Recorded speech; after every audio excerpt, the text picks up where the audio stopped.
सीतानाथ समारंभां श्रीरामानन्दार्य मध्यमाम् अस्मदाचार्यपर्यन्तां वन्दे गुरुपरम्पराम्।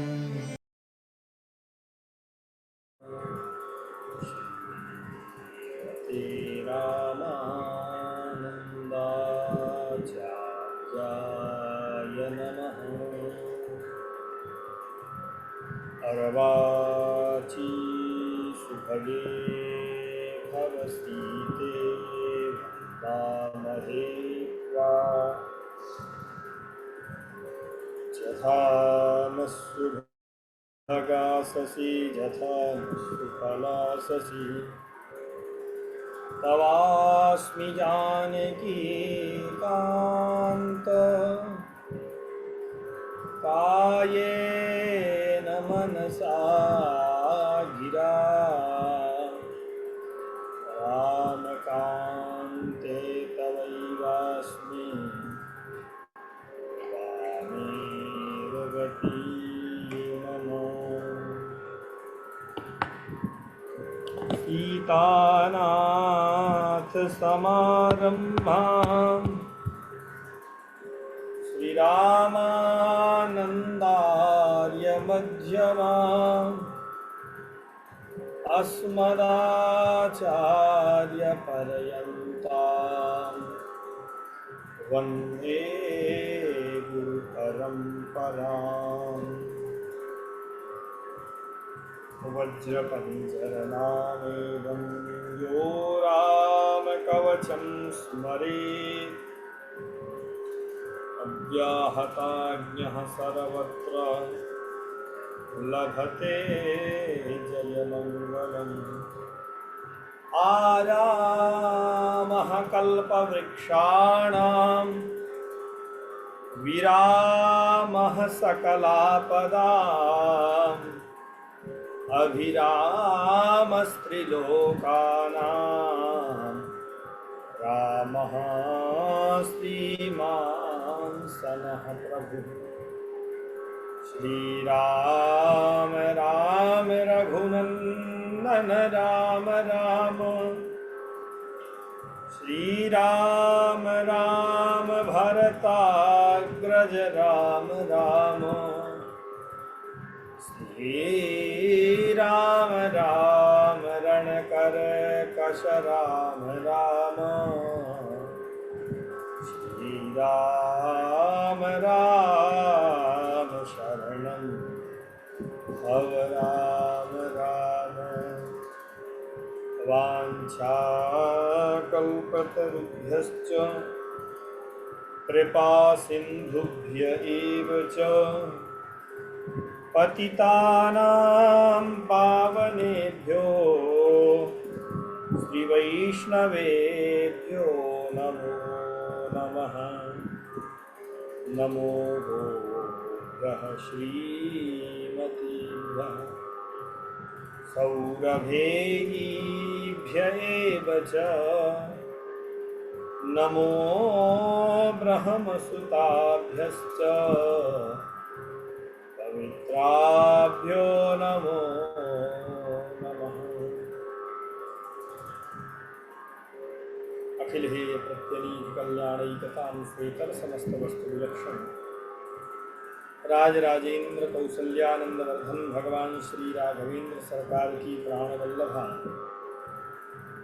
जनकजा भगवती श्री जानकी जू की अहेतुकी कृपा के फलस्वरूप अनंत बलवंत भगवत कथा के रसिक श्री हनुमान जी महाराज की अध्यक्षता में मानव जीवन को सार्थक करने के अन्यान्य उपक्रमों में सर्वोत्कृष्टा जो सत्संग सरिता है, उस सत्संग सरिता में अवगाहन करने हेतु हम आप सब भगवान शंकर के द्वारा उपदिष्ट परब्रह्म परात्पर रघुनंदन रामभद्र के विषय को केंद्र में रख करके जो चिंतन किया गया, जीव मात्र के लौकिक पारलौकिक समस्त अभ्युदय का एकमात्र आश्रय, कली के मल में सने हुए कलुषित जीवों के बाह्य और अंतर सर्वविध कल्याण का एकमात्र साधन जो श्री राम रक्षा स्तोत्र है, उपासक के उपासना काल में सर्वतो भावेन रक्षण करने वाला जो दिव्य कवच राम रक्षा स्तोत्र है, उसका चिंतन नित्य प्रतिक्रम से हम लोग कर रहे हैं। भगवान के ध्यान की चर्चा चल रही थी। ध्यात्वा नीलोत्पलश्यामं रामं राजीवलोचनम् जानकी लक्ष्मणोपेतं जटामुकुटमण्डितं साशितूण धनुर्बाण पाणिं नक्तञ्चरान्तकं स्वलीलया जगत्रातुम आविर्भूतम। इन सभी विषयों में लेकर के कई विशेषणों की चर्चा हो चुकी थी। हम लोग साशितूण धनुर्बाण,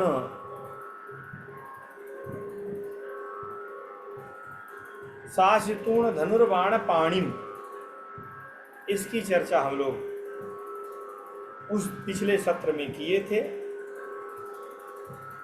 भगवान के इस अवतार में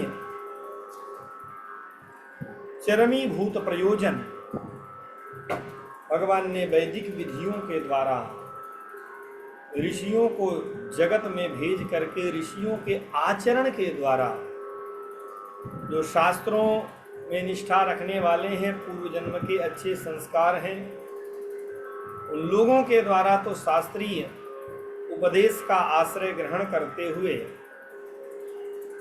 जीव अपना कल्याण कर ले, यह समझ में आता है। लेकिन जो शास्त्रों पर गति नहीं रखते हैं, ऐसे लोगों का कल्याण कैसे होगा भाई? तो कहा कि भगवान ने अपनी दिव्य विभूतियों को आचार्यों के रूप में जगत में भेजा। तो कहा ठीक है, तो आचरण में जिनकी निष्ठा होगी उनका भी चलो कल्याण हो जाएगा। कहा जो सदा सर्वदा अधर्म में तत्पर हैं, आप आमर जीव हैं, अपने कल्याण की जिनको चिंता भी नहीं है, उनका कल्याण कैसे होगा? तो कहा कि भगवान स्वयं अवतार लेकर के आते हैं, भगवान लीलाएं करते हैं, भगवान के चरित्र को गाया जाता, भगवान के रहते हुए भगवत दर्शन से नहीं रहने पर भगवान की कथा लीलाओं के द्वारा जीव के पाप का नाश होता है। दुष्ट चित्तैहि अपि स्मृतः हरिः, जिनका चित्त दुष्ट है, दुष्टता स्वभाव में जिनके है, उनके द्वारा भी भगवान के नाम का, भगवान के रूप का, भगवान की लीलाओं का, भगवान के धाम का यदि स्मरण किया जाए तो निश्चित पाप नाश होता है। और उसी को आगे बढ़ाते हुए कह रहे हैं, इदानी माया मानुष वेशः सन् मनुष्याचारम अनुसरन् दासरथि दशाननं सदाशिव प्रसादावाप्त परमैश्वर्यम् आकर्ण्य तद्वधे तदीयवधे च सदाशिव कृतम् एव तीव्रबन्धम् आशंक्य आदितः एव अरण्य प्रवेशे सैवं व्रतं शिव प्रसन्नतार्थी सन्नंगी चकारेति सूचयन् विशिनष्टि जटा मुकुट इति जटा मुकुटमंडितम। इस पद पर चर्चा हो रही है। तो कह रहे हैं कि भगवान जीवों के कल्याण की कामना से मनुष्य रूप में मानवोचित सदाचरण को आश्रय बना करके मनुष्य योनि में अवतार लेकर के दशरथ पुत्र हो करके दाशरथी हो करके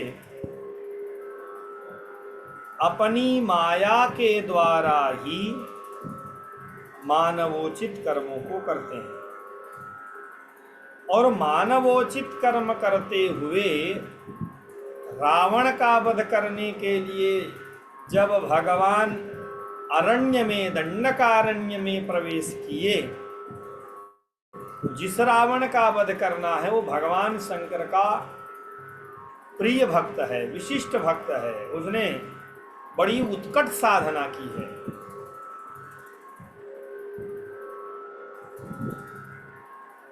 प्रिय भक्त में भी दो प्रकार के प्रिय होते हैं, जबरदस्ती वाले, एक तो प्रिय होते ही हैं। अब इस पर मैं ज़्यादा नहीं बोलूँगा, कई लोग आक्षेप कर देते कि प्रिय कैसे है भाई। भगवान शंकर स्पष्ट कहते हैं कि राम जी से द्वेष रखने वाला मुझे कैसे पा सकता है। तो मैं संकेत मात्र कर दे रहा हूँ कि प्रिय का तात्पर्य एक बलात् वाले जो होते हैं। भगवान शंकर की कृपा से ही वह समृद्धि को प्राप्त हुआ, उसकी कीर्ति बढ़ी है। भगवान शंकर ने उसे वरदान दे रखा है। तो भगवान शंकर की कृपा आच्छादन से पुष्ट हुआ जो रावण है, भगवान की कृपा से जो पुष्ट हुआ रावण है, उस रावण का वध करने के लिए यह एक भाव है। जब भगवान दंडकारण्य में प्रवेश किए तो भगवान शंकर को ही रावण वध में प्रमुख कारण मानते हुए भगवान रघुनंदन रामभद्र ने भगवान शंकर के ही समान देवो भूत्वा देवम यजेत इस भावना से, जैसे जटाधारी भगवान शंकर हैं, रघुनंदन रामभद्र ने भी जटाएं बना ली। और जटा बना करके जैसे एक भाव यह भी दिया, शिव प्रसन्नतार्थी, भगवान शंकर को प्रसन्न करने की कामना से शैव व्रतम, भगवान रघुनंदन रामभद्र ने शैव व्रत स्वीकार किया। केवल शिव प्रसन्नतार्थी, भगवान शंकर की प्रसन्नता के लिए, शिव प्रसाद की कामना से।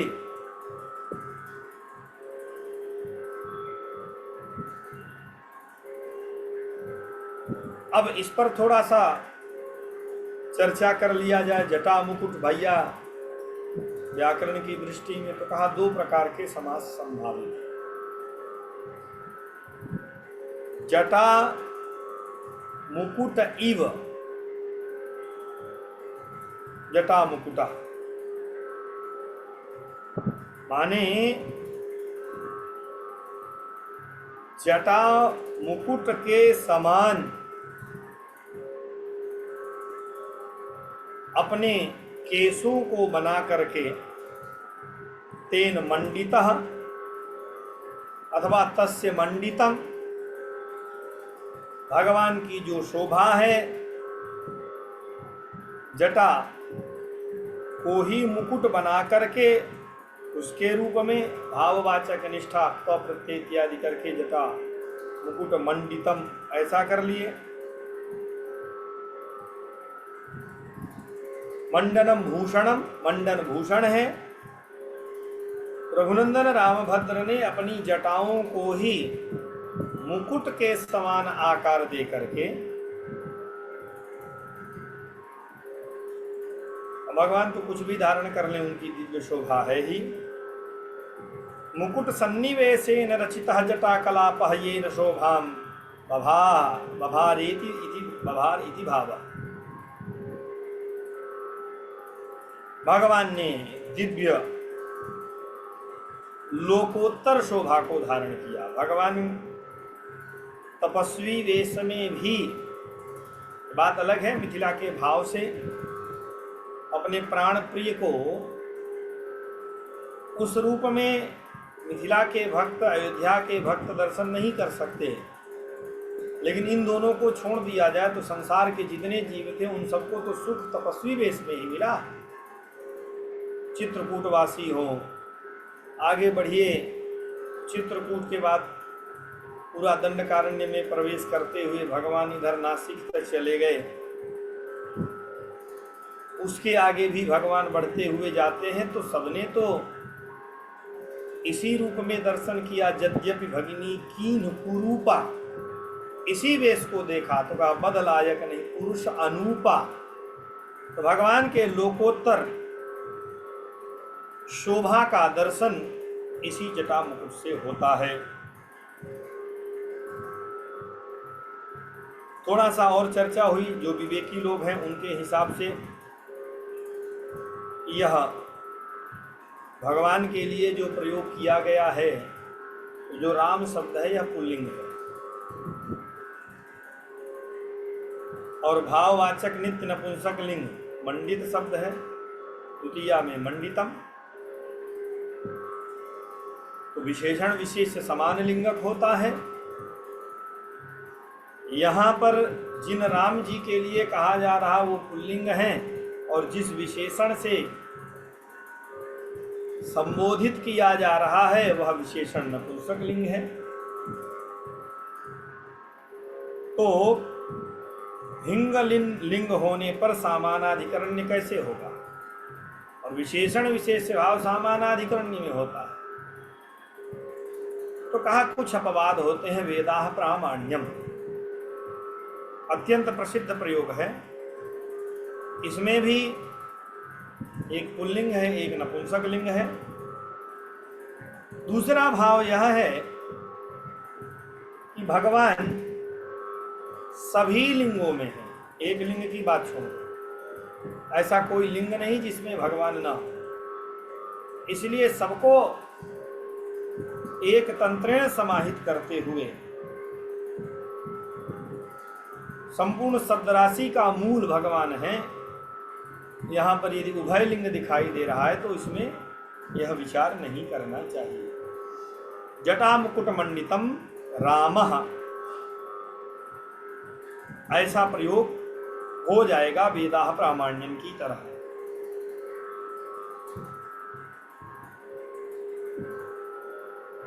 और एक कहा कि जटा मुकुटेन मंडितम, यानी जटा रूपी मुकुट से सुशोभित।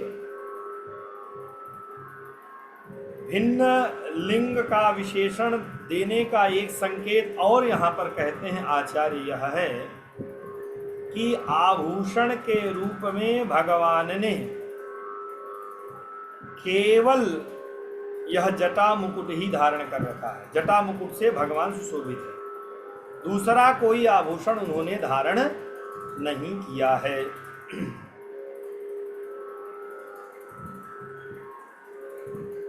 और बिना आभूषण के भगवान के अप्रतिम सौंदर्य, अनिर्वचनीय सौंदर्य का दिग्दर्शन, जिससे मनुष्य ही नहीं देवता और राक्षस भी मोहित हो रहे हैं, बिना आभूषण के अनंत कामदेवों को भी आकर्षित करने वाले रघुनंदन रामभद्र हैं, इसका भी संकेत इससे किया जा रहा है।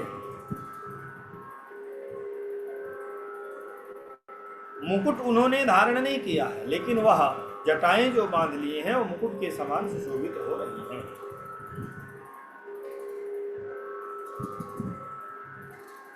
इस प्रकार से रघुनंदन रामभद्र के ललाट पट्ट पर विराजमान जो जटा कलाप है, लोग उसी को मुकुट समझते हैं, जटा के रूप में देखते नहीं हैं। अब भगवान के विषय में चिंतन करते हुए एक प्रश्न तुरंत हो जाएगा, भाई भगवान में ये सारी चीजें नहीं है। बड़ा सुंदर प्रसंग जो है मैंने एक दिन और स्मरण किया था। श्रीमद् भागवत में एकादश स्कंध में उद्धव और भगवान के संवाद के क्रम में आया और भगवान ने जब प्रकृति का निरूपण करते हुए एक संख्या बोल दी, उद्धव जी ने तुरंत जिज्ञासा कर दी। वो जिज्ञासा हम जैसे पामर जीवों को ही लेकर के की गई कि भगवान आपने प्रकृति के इतने गुणों की चर्चा की, और आप एक संख्या का निर्धारण कर रहे हैं, तब तो यह भ्रम होना निश्चित है कि क्योंकि भगवान जो करें वही यथार्थ है। आपको छोड़ करके अन्य अन्य ऋषियों ने तो बहुत संख्याएं बताई, किसी ने 28 बताई, किसी ने 26 बताई, किसी ने 25 बताई, किसी ने 4 बताई, किसी ने 3 बताई। तो पदार्थों की इतनी संख्या जो बताई गई, तो किस ऋषि को माने किस ऋषि को ना माने। वर्तमान समय में ये भी सबसे बड़ी झंझट है। वो फलाना आचार्य है, उनको कुछ नहीं आता है, वो वैसे ही बोल दिए,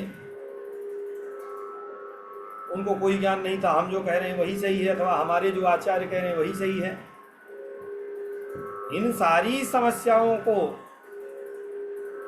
देखते हुए ही उद्धव जी ने हम जैसे जीवों के जो इस चक्कर में पड़ जाते हैं कल्याण के लिए जिज्ञासा की, और भगवान ने बड़ा सुंदर समन्वय किया कि कोई गलत नहीं है, सब सही है, एक लाइन से जितने ऋषियों ने आचार्यों ने उसी यथार्थभूत तत्वों को जितनी संख्या देखा, तो उन्होंने सभी तत्वों को, लेकिन अपने अपने विवेक अपने अपने अनुभव से उन्होंने संख्याओं का निर्धारण किया। संख्याओं का निर्धारण करते हुए बड़ी विलक्षण बात ये रही कि परस्पर में किसी का विरोध नहीं किया, अंतर्भाव कर लिया अलग अलग रूपों में, स्वीकार नहीं किया ऐसा नहीं है, उसके स्वरूप को अलग रूप में उन्होंने दर्शन किया। इसलिए कोई गलत नहीं, सारे के सारे सही हैं। आपको भी ऐसा मानना चाहिए। तो जो पूर्व का प्रसंग था भाई, भगवान रघुनंदन रामभद्र हैं, उनको भले ही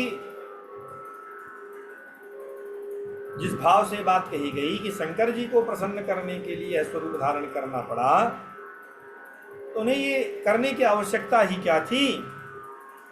भले ही भगवान मनुष्य हो, लेकिन मनुष्य होते हुए भी भगवान अमानुष हैं, मानवों में भी सर्वश्रेष्ठ हैं।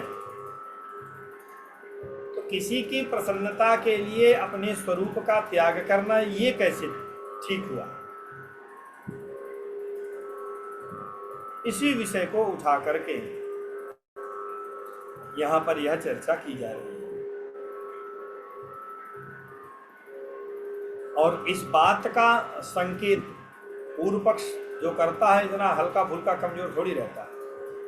बाकी मैं अपने मन से थोड़ी बात कह रहा हूँ। भगवान ने स्वीकार किया जन्म कर्म चमे दिव्यम एवं यो वेति तत्वतः, मेरा जन्म भी होता है कर्म भी होता है, लेकिन जन्म होने के बाद भी कर्मों को करते हुए भी न मे पार्थास्ति कर्तव्यम त्रिषु लोकेषु किंचन नानवाप्तमवाप्तव्यम वर्त एव च कर्मणि यदि ह्यय्यं न वर्तेयं जातु कर्मण्यतन्द्रितः मम वर्त्मानुवर्तन्ते मनुष्याः पार्थ सर्वशः। प्रथम पक्ष को, प्रथम श्लोक को लेकर के पूर्व पक्ष ने यहाँ पर धावा बोला। भगवान ने कहा कि गीता में भगवान ने कहा है, आपने मनुष्य का ठीक है, दासरथी का आपने हमने स्वीकार कर लिया, लेकिन मनुष्य होते हुए भी भगवान तो लोकोत्तर हैं, लोक से परे हुए हैं। भगवान ने कहा भी कि मेरे लिए करने योग्य कोई कर्म नहीं है। त्रिषु लोकेषु, इस पृथ्वी लोक की बात छोड़ दो, देवता अधीन होते हैं व्यवस्था के, मनुष्य अधीन होते हैं व्यवस्था के, नीचे के लोकों के भी जो जीव होते हैं व्यवस्था के अधीन होते हैं, लेकिन मैं तीनों लोकों में किसी भी प्रकार के कर्म को करने के लिए बाध्य नहीं हूँ। मुझे करना ही चाहिए, मेरे लिए कर्तव्य, ऐसी बात नहीं है।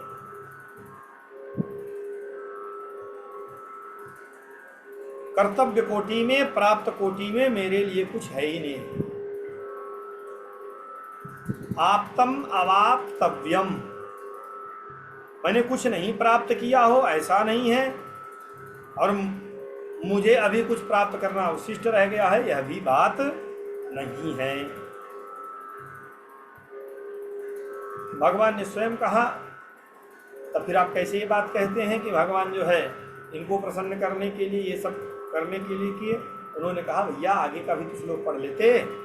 भगवान ने इतने नहीं कहा, भगवान ने कहा मेरे लिए करने योग्य कर्म नहीं है, ठीक है, फिर भी मैं कर्म करता हूँ, ये भी तो बात कहे आगे के श्लोक में। यदि हैयम न वर्तेयम जातु कर्मण्यतन्द्रितः मम वर्तमानुवर्तन्ते मनुष्याः पार्थ सर्वशः। अब ये जो सिद्धांत को प्रतिष्ठापित करें, करें कि आपने जो बात कही मैं सब स्वीकार करता हूँ। भगवान के आप जन्म को मानते हैं, भगवान के आप कर्म को मानते हैं, कर्म को नहीं मानते हैं, भगवान को लोकोत्तर मानते हैं, लेकिन भगवान ने कहा करने योग्य मेरे लिए कर्म नहीं है, नहीं प्राप्त करने योग्य कोई पदार्थ नहीं है, फिर भी मैं जैसा कर्म करूंगा। मैं यदि सत्पुरुषों का आचरण नहीं किया तो मुझे देखने वाले, मुझ लोकोत्तर को देखने वाले, मुझ मनुष्यों में विशिष्ट तुम यदि मानते हो तो मुझे देख करके लोग भी सदाचार विमुख हो जाएंगे। इसीलिए नहीं करने योग्य कोई भी कर्म है, मेरे लिए करने योग्य कोई कर्म नहीं, फिर भी मैं कर्मों को करता हूँ। मैं कर्मों के प्रति सदा जागरूक बना रहता हूँ। मानव सभी प्रकार से मेरे द्वारा अनुसृत सन्मार्ग का ही अवलंबन करे, इसके लिए मैं सावधान रहता हूँ। इसलिए भगवान भी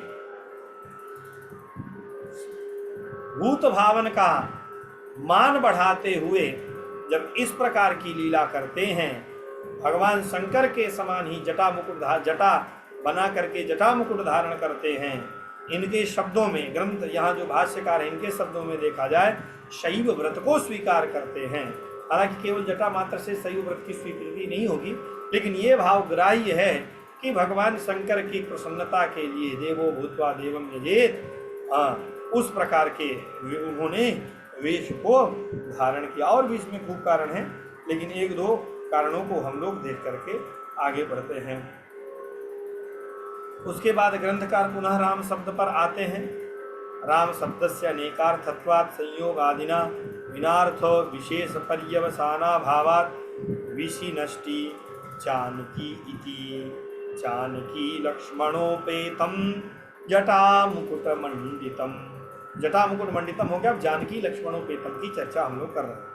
कहा राम शब्द से अनेक अर्थत्वात्, राम शब्द के अनेक अर्थ होने पर भी राम शब्द का ही दाशरथी राम, परशुराम, बलराम ये सारे हैं। तो रामम ध्यात्वा कह दिया जाता, जटा मुकुट मंडित कह दिए तो हो जटा धारण किए हैं। साशितूण धनुर्बाण पाणी कहो तो उनके लिए तो कोनो हथियारे नहीं बाकी रह गया, फरसा उरसा सब लिए घुमा करत हैं। तो संयोगो विप्रयोगश्च साहचर्यम विरोधिता, इन नियमों के आधार पर बिना संयोग के विशिष्ट अर्थ का ज्ञान नहीं होता। तो अभी तक कहीं ऐसा कोई अजम विभुम, ये सारे विशेषण परशुराम जी के भी बन जाएंगे, बलराम जी के भी बन जाएंगे। और गुरुकुल का स्मरण कर लो तो शिक्षा ग्रहण काल में सारी शिक्षाएं दी जाती, उस काल में उन्होंने भी धनुष बाण धारण किया होगा। ऐसा कम से कम चलो बलराम जी में नहीं होगा तो परशुराम जी में तो सारा का सारा घटित हो रहा है। राक्षसांतकम यदि कहिए तो राक्षसों का भी अंत उन्होंने भी किया है। रावणांतकम ऐसा तो कहा नहीं है अभी तक। तो कहा केवल रघुनंदन रामभद्र का स्मरण हो, इसके लिए जानकी लक्ष्मणोपेतम, विशिष्टार्थ का बोध कराने के लिए जानकी लक्ष्मणोपेतम यह विशिष्ट विशेषण यहाँ पर दिया गया है।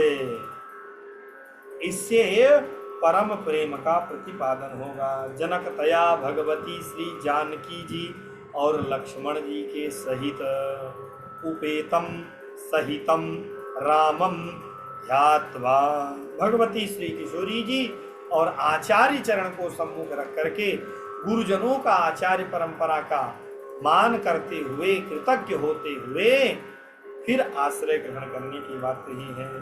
जानकी और लक्ष्मण दोनों में से किसी एक के संयोग से जब दाशरथी राम इसका क्या बोध होगा तो कहा दोनों को लगाने की आवश्यकता नहीं है। आप चाहे जानकी कह दो चाहे लक्ष्मणों कह दो। जानकी पेतम, जानक्युपेतम, चाहे लक्ष्मणोपेतम कह दो, पादपूर्ति के लिए और एक विशेषण दे दोगे कोई समस्या नहीं होगी।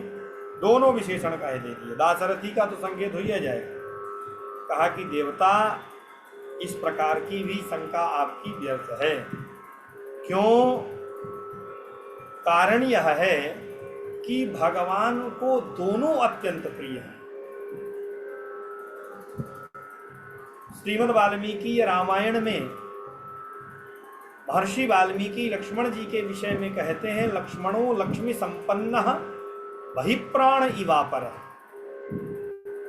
अंतर प्राण भगवती श्री जानकी जी हैं और बहि प्राण श्री लक्ष्मण जी महाराज हैं। और अंतर बहि प्राण के सहित जब रघुनंदन रामभद्र का स्मरण करोगे, आप ध्यान करोगे, भगवान के प्रिय पात्रों के सहित, भगवान के अंगों के सहित जब भगवान का स्मरण करोगे तो संपूर्णांग का स्मरण होगा और पूरा ध्यान होगा।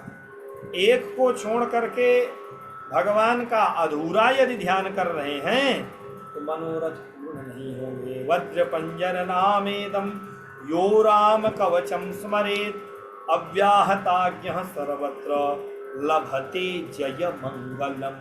जय मंगलम लभते जो कहा जा रहा है तो इसके विषय में पूरी सावधानी रखना है। आधा ध्यान किए आधा काम होगा, ऐसा ग्रंथकार ने कहा।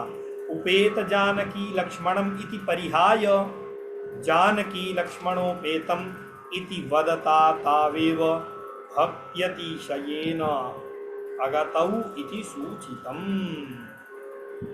असंतुष्ट देवता अभीष्ट सिद्धि नहीं करता है, इसलिए श्री लक्ष्मण जी और भगवती श्री जानकी जी के सहित ध्यान करना चाहिए।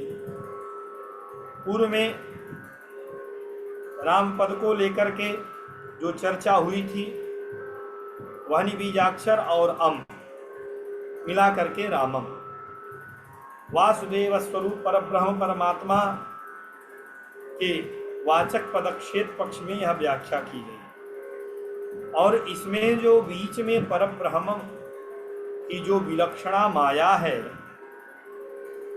परमात्मा माने रघुनंदन रामभद्र की माया है, वो क्या जानकी जी से अलग है? जानकी परब्रह्म की माया है और प्राण के रूप में जो कहा गया था तो लक्ष्मण जी महाराज उनके पंच प्राण हैं। उपेत जानकी लक्ष्मण ऐसा कह देते, जानकी लक्ष्मण उपेतम जो तो कहा उपेत जानकी लक्ष्मणम इनके सहित यह अर्थ हो जाता, लेकिन यह इसलिए नहीं कहा गया क्योंकि जानकी और लक्ष्मण दोनों ही अत्यंत भक्ति पूर्वक रघुनंदन राम भद्र के पास में गए और वन जाने की प्रार्थना की। वन जाने के लिए इन्होंने प्रार्थना की, इसलिए भगवान भक्ति पूर्वक आए हुए दोनों के साथ वन की ओर निकले। उपेत जानकी लक्ष्मणम इति परिहाय, इसका त्याग करके ऐसा वहां पर किया गया।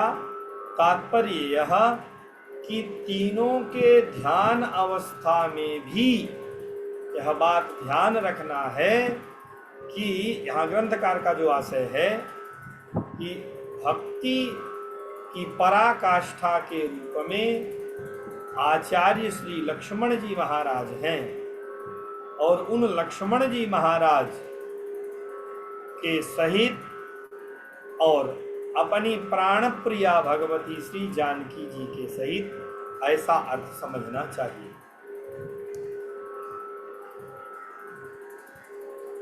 नीलोत्पल श्यामम रामम राजीवलोचनम।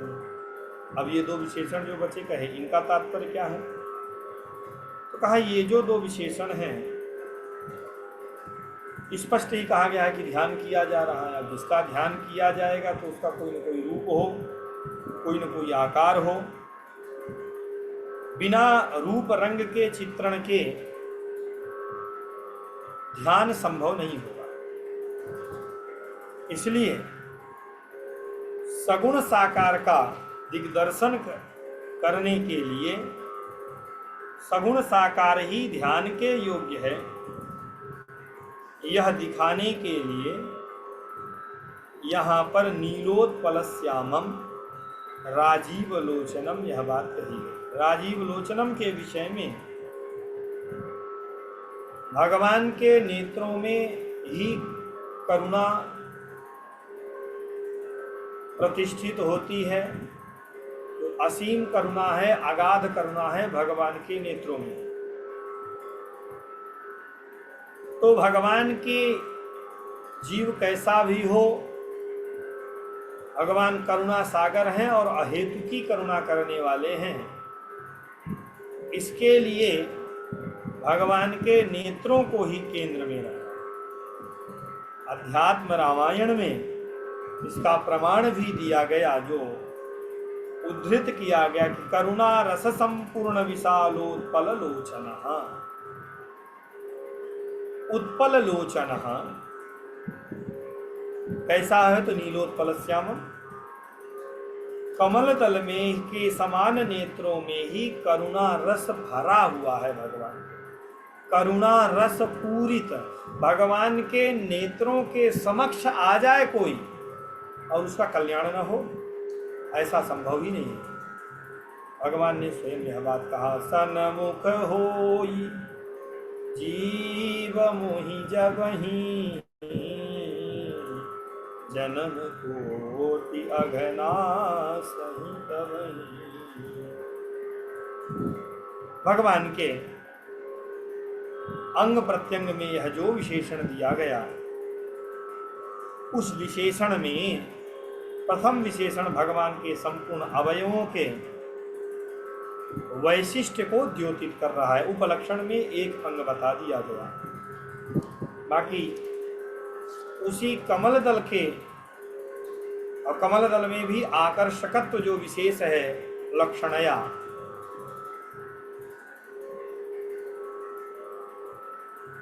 उत्पले तत्रापि नीलोत्पले, नील कमल को देखने के बाद चित्त जो आकर्षित होता है उसकी ओर, वैसे ही भगवान के प्रत्येक अंग जीव को आकर्षित करने वाले हैं। कमले क्षणम कमलाननम भज कमलनाभम माधवम, कमलायुगल कर कमल लालित चरण कमलम माधवम। आप लोग जो करते हैं, श्री रामचंद्र कृपालु भज मन हरण भव भय दारुणम, नव कंज लोचन कंज मुख कर कंज। ये पूरा जो है कहाँ कहाँ तक जाएंगे, उपलक्षण के रूप में एक अंग में यह दिखा दिया गया है। संपूर्ण अवयवों में यह विशेषण सूचित करने के लिए, और यह एक तो हो गया, दोनों एक ही जगह पर है। नीलोत्पल श्यामम वही है और राजीव लोचनम भी वही कहा गया है। तो एक के द्वारा प्रत्येक अंग में आकर्षकत्व, और दूसरा जो है भगवान की करुणा को द्योतित करते हुए भगवान सबको स्वीकार जो करते हैं। नील कमल के समान सांवला वर्ण, इंद्र नीलमणि माने नीलम मणि से भगवान की तुलना न करते हुए नील कमल से जो की गई है, उसमें नीलमणि भी देखिए, नीलम उसका भी है, लेकिन उसकी उपमा इसलिए नहीं दी गई क्योंकि नीलम मणि कठोर होती है और नेत्र अत्यंत कोमल होते हैं। जितने भी अंग होते हैं उन समस्त अंगों में अत्यंत मृदु अंग कहा जाता है नेत्र को। थोड़ा सा भी कंकड़ पड़ जाए, धूल पड़ जाए तो तुरंत व्यथित हो जाता है। पीठों में पत्थर उत्थर मारते रहो, थोड़ा मजबूत हो तो असर ही नहीं पड़ेगा। दो चार से डंडा पड़ जाए तो असर नहीं पड़ेगा।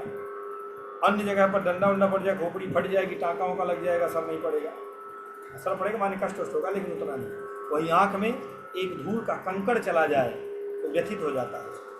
तो भगवान के सौकुमार्य को द्योतित करने के लिए नीलमणि का त्याग करके यहाँ जो है कमल पुष्प का, उसमें भी नील कमल का दुर्लभता भी द्योतित करने के लिए, सौकुमार्य द्योतित करने के लिए, आकर्षकत्व द्योतित करने के लिए इसमें नील कमल को दिया गया है।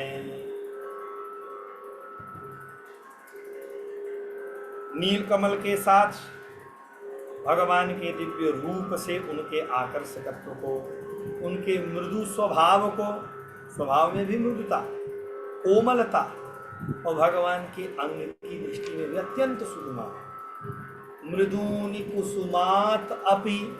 और कुसुमात अपि मृदून का तात्पर्य यहाँ पर कुसुम नहीं, कुसुमे प्रतिष्ठितम यत्, कुसुम में माने कमल पुष्प का जो पराग होता है उस पराग से भी अत्यंत सुकुमोवल सुकुमार श्री रघुनंदन राम भद्र हैं, ऐसा जानना चाहिए, ऐसा समझना चाहिए। इसीलिए यहाँ पर नीलोत्पल दल श्यामम कहा, नीलोत्पल श्यामम रामम राजीवलोचनम, राजीवलोचनम। एक बात और है, थोड़ा सा सावधान रहिएगा। आक्षेप पूर्वक नहीं, इष्ट निष्ठा के आधार पर यहाँ पर जो ग्रंथकार ने किया उस आधार पर इनके अपने तर्क हैं।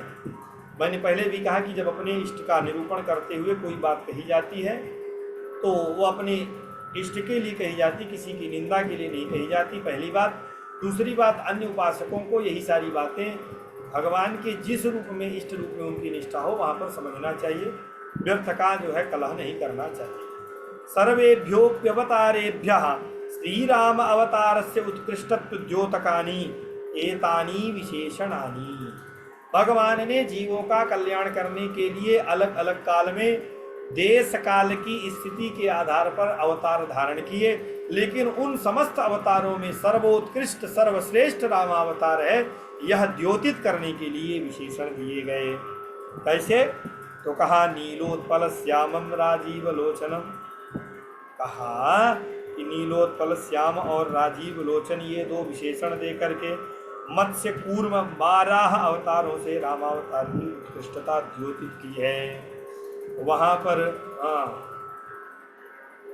12 अवतार में भगवान जिस रूप में है, कूर्म अवतार में जिस रूप में है, मत्स्य अवतार में जिस रूप में है, वहाँ पर तो राजीव लोचन की बात नहीं है, अथवा होगी भी तो ऐसा कोई स्तुति करते हुए भी अभी तक दिखा नहीं। भगवान तो किसी भी अवतार में रहे, मनमोहक है, कोई भी दर्शन करे कल्याण होगा, ये बात नहीं है, लेकिन स्तुति इत्यादि के क्रम में आना चाहिए था, नहीं आया। जानकी लक्ष्मणोपेतम यह कह देने के बाद नृसिंह वामन परशुराम अवतारों से उत्कृष्ट द्योतित किया। नृसिंह वामन और परशुराम अवतारों में नृसिंह भगवान क्रोधित होकर के हैं, देवता सब भयभीत होकर के भाग रहे हैं। भगवान अपने, देखिए नृसिंह अवतार है, वामन अवतार है, परशुराम अवतार, भगवान जीवों को अभय देते हैं, लेकिन भगवान के साथ ऐसा कोई नहीं है कि जो आपके दोषों को देख करके पर्दा डाल दे और हाथ पकड़ करके ले जा करके जयंत की भांति चरणों पर डाल दे कि नहीं ठाकुर जी आपको उद्धार करना पड़ेगा। सुग्रीव जो मन में नाना प्रकार के भावों को रखने वाला है, भगवान से मुंह से बात कुछ कहता है, हृदय में कुछ बात रखता है, इन सब बातों को देख करके श्री लक्ष्मण जी महाराज माला पहना करके भगवान के चरण में, हाँ देखिए मैं आपका संबंधी हूँ ना, मैंने माला पहना दिया, अब तो इसका उद्धार करने पड़ेगा, अब आप इसको अभय दीजिए। उन अवतारों में ऐसा कोई था नहीं साथ में, भगवान समर्थ नहीं थे ऐसी बात नहीं है।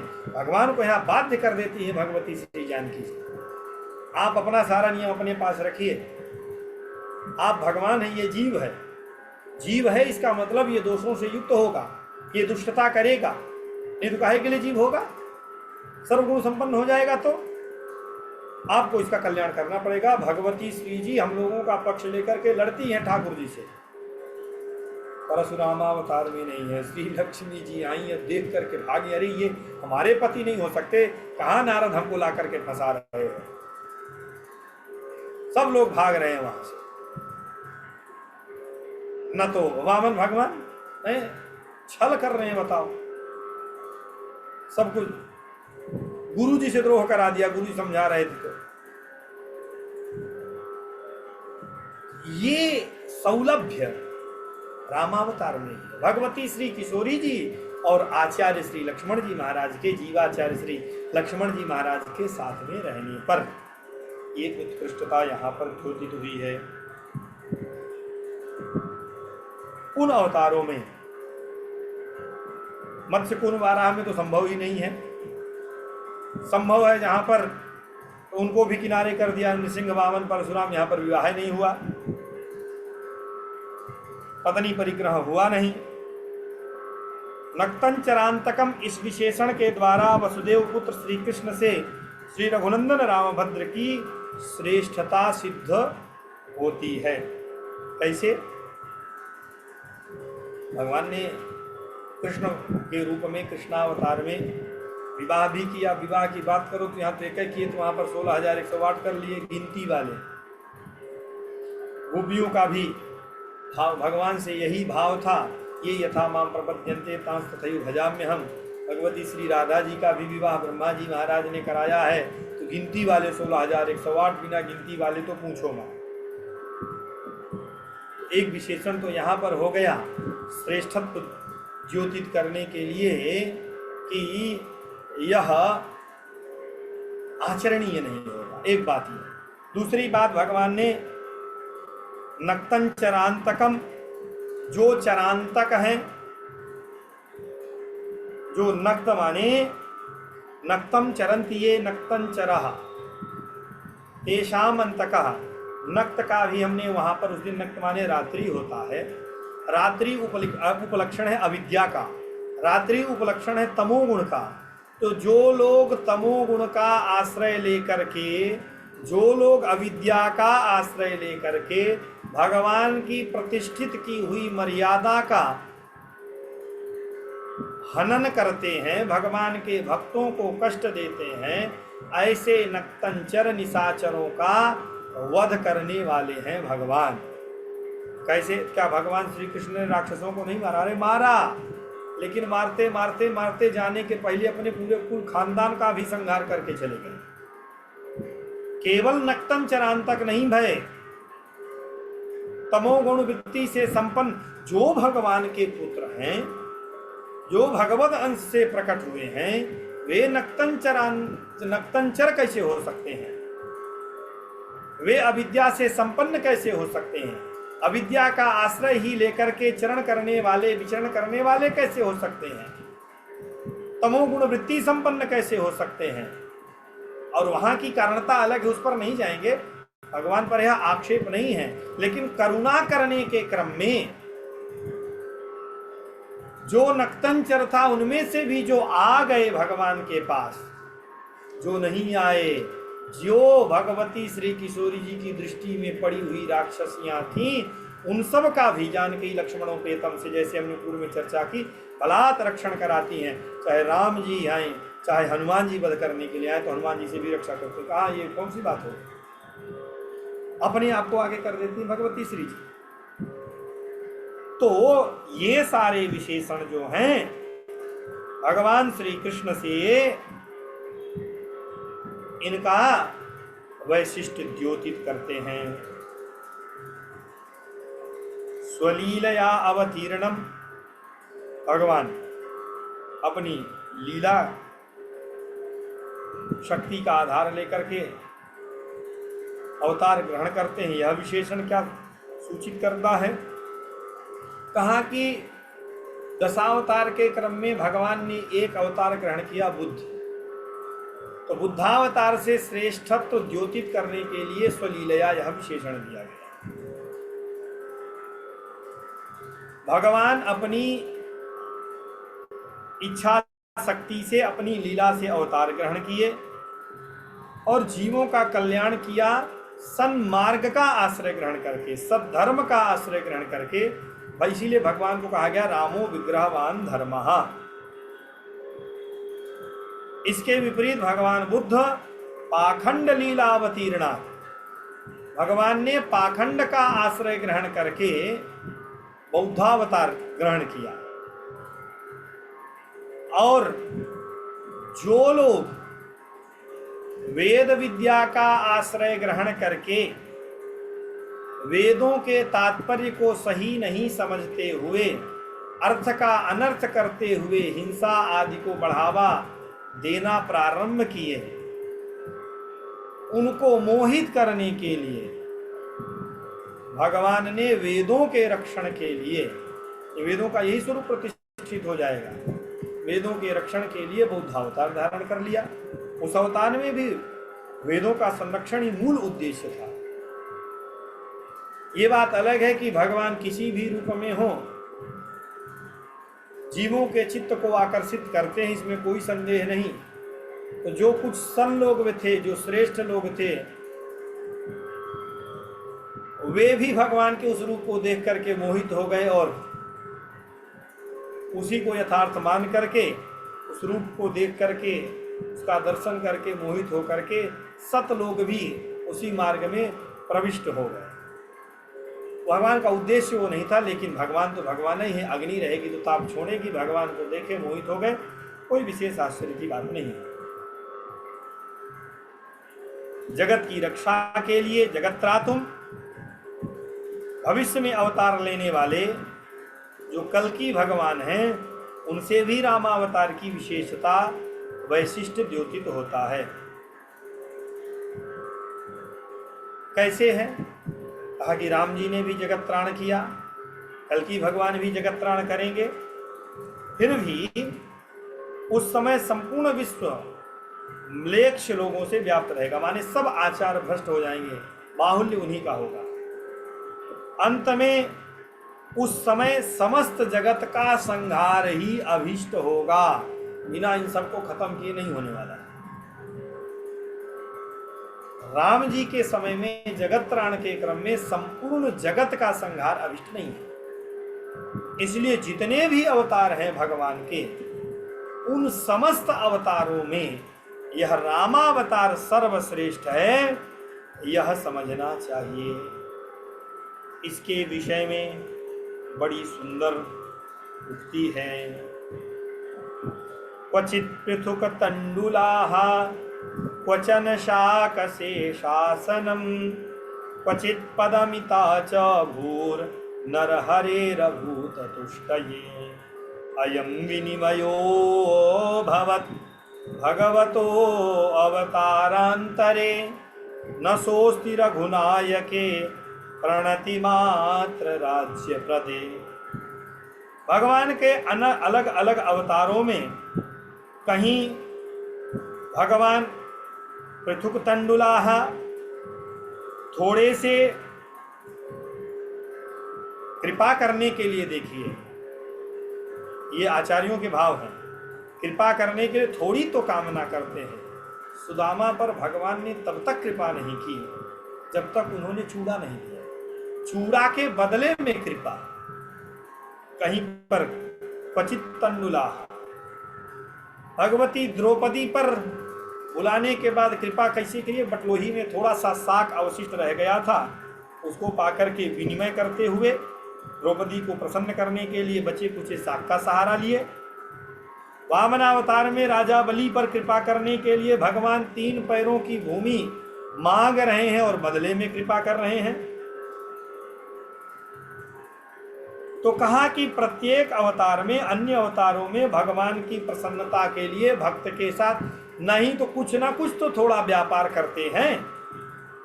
जबकि रामावतार में केवल नमस्कार करने से विभीषण को संपूर्ण लंका ही प्रदान कर दी, कोई अपेक्षा नहीं, उन्हें किसी विनिमय की आवश्यकता नहीं है। और यदि कहे कि नमस्कार तो करना पड़ा ना, कहीं नमस्कार भी करने की आवश्यकता नहीं थी। भगवान तो प्रतीक्षा में थे कि भक्त मेरा आ जाए। यह बात मैं वाल्मीकि रामायण के बल से कह रहा हूं। वहां के श्लोकों का जब स्मरण करेंगे तब वहां से ये बात स्पष्ट होगी। तो आज के सत्र में इतनी चर्चा, इसी विषय की थोड़ी सी चर्चा हम लोग कल करेंगे। अभी आज के सत्र में लाइव बंद हो गया। किसी को अपनी बात कुछ बोलना है तो बोल सकते हैं, नहीं तो सबको जय जय सीताराम करें।